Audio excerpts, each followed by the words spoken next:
আমি মানুষকে এবং জিন ও জাতি এই দুই জাতিকে আমি সৃষ্টি করেছি আমার ইবাদতের জন্য। যুগে প্রত্যেকটা সময় আমি কি করেছি, নবী রাসূল পাঠিয়েছি, যাতে মানুষকে তারা এই কথা বলতে পারে যে তোমরা আল্লাহ তাআলার ইবাদত করো। আপনি যেমনটি বলছিলেন সূরা ৩-এর আয়াতের পরের অংশ, সুম্মা রাদাদনাহু আসফালা সাফিলিন, তিনি রহস্য কেন তিনি আমাদেরকে দুনিয়াতে পাঠালেন, কেন সৃষ্টি করলেন, এই বিশ্ব ব্রহ্মাণ্ড কেন তিনি তৈরি করলেন, এটার একটা উত্তর তিনি দিয়েছেন। সুম্মা রাদাদনাহু আসফালা সাফিলিন, আমি মানুষকে সর্বোচ্চ সুন্দর অভাবে সৃষ্টি করার পর তাকে কিন্তু আমি একটা সময় হীনতম অবস্থায় তাকে আমি পৌঁছে দেই। হীনতম অবস্থা অর্থাৎ তার যে সৌন্দর্য ছিল, তার যে অবয়ব ছিল, তার যে মজবুত একটা গঠন ছিল, আকর্ষণীয় তার ফিগার ছিল, এটা এক সময় থাকে না। একটা সময় সে একেবারে এরকম জীর্ণ শীর্ণ হয়ে যায়, হীন হয়ে যায়। যখন মানুষ তাকে সুন্দর ছিল তখন খুব তাকে দেখে মানুষ পছন্দ করতো, প্রশংসা করতো, কিন্তু একটা সময় গিয়ে মানুষ তার দিকে আর তাকাতে চায় না।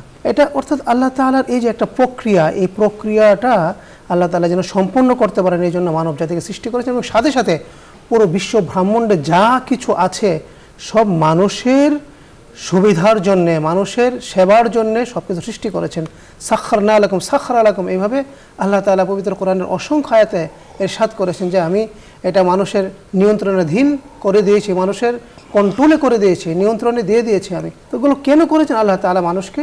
যাতে মানুষ সুন্দরভাবে পৃথিবীতে বসবাস করতে পারে, মানুষ যাতে অত্যন্ত মসৃণভাবে তার কাজকর্ম সে সম্পূর্ণ করতে পারে, এই জন্য পুরো পৃথিবীর সব কিছু সমস্ত আয়োজন তিনি করেছেন। এবং আল্লাহ তাআলা কেন সৃষ্টি করেছেন মানব জাতিকে আরেকটি উত্তর তিনি দিচ্ছেন তার একটি আয়াতে, যে আমা খালাকতুল জিন্না ওয়াল ইনসা ইল্লা লিয়াবুদুন মা উরিদু মিনহুম বিরিজকিন ওয়া মা উরিদু আন ইউতঈমুন ইন্নাল্লাহর রাযাকু যুল কুওয়াতিল মাতিন। আমি মানুষকে এবং জিন ও জাতি এই দুই জাতিকে আমি সৃষ্টি করেছি, অর্থাৎ এই দুই জাতির হিসাব হবে। আমি সৃষ্টি করেছি, কেন সৃষ্টি করেছি? সৃষ্টি করেছি আমার ইবাদতের জন্য, আমার কাছে যেন মানুষ অনুভূত হয়ে সৃষ্টি হিসাবে আমার কাছে যেন সে সমর্পিত হয়, সমর্পণ করে, এই জন্য তাকে আমি সৃষ্টি করেছি।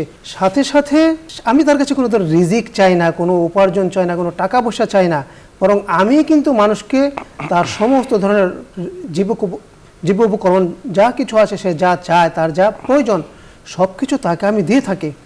এই জন্য আল্লাহ তাআলা আমাদের জন্য যুগে যুগে নবী রাসূল পাঠিয়েছেন। লাকাদ বা'আসনা ফি কুল্লি উম্মাতিন রাসূলান আন ইয়া'বুদুল্লাহ ওয়াজতানিবুত তাগুত। আমি প্রতি যুগে প্রত্যেকটা সময় আমি কি করেছি, নবী রাসূল পাঠিয়েছি, যাতে মানুষকে তারা এই কথা বলতে পারে যে তোমরা আল্লাহ তাআলার ইবাদত করো, এবং যারা তাগুত বাতিল, যারা আল্লাহ তাআলার সাথে শিরিক করে, আল্লাহ তাআলার শ্রেষ্ঠত্বকে অস্বীকার করে, তাদের কাছ থেকে তোমরা দূরে থাকো, এই বাণী দেওয়ার জন্য আল্লাহ তাআলা রাসূল আলাইহিস সালামদেরকে পাঠিয়েছেন। তো আমরা একটা জিনিস আমরা যদি লক্ষ্য করি, পবিত্র কোরআন শরীফ আল্লাহ তাআলা যে মানুষের কথা উল্লেখ করেছেন, নবী রাসূলের কথা উল্লেখ করেছেন, যে মানুষের কথা ইনসান শব্দ এসেছে ৩৬৮ বার, রসুলদের কথাও কিন্তু এসেছে ৩৬৮ বার। অর্থাৎ মানব জাতির জন্যেই, মানব জাতি যেন সফল হয়, কামিয়াব হয়, জাহান্নাম থেকে মুক্ত থাকে, জান্নাতের পথে যেন মানুষ চলতে পারে, অবশেষে মানুষ যেন সাকসেস হয়, কামিয়াব হয়, সফল হয়, এই জন্য কিন্তু আল্লাহ তাআলা রাসূলদেরকে পাঠিয়েছেন, নবী আলাইহিস সালামদেরকে পাঠিয়েছেন। অর্থাৎ আল্লাহ তাআলা চান আল্লাহ তাআলার হাতে এত, অর্থাৎ আল্লাহ তাআলা মানুষকে সৃষ্টি করেছেন, অন্য সব কিছুকে সৃষ্টি করেছেন কোনের দ্বারা?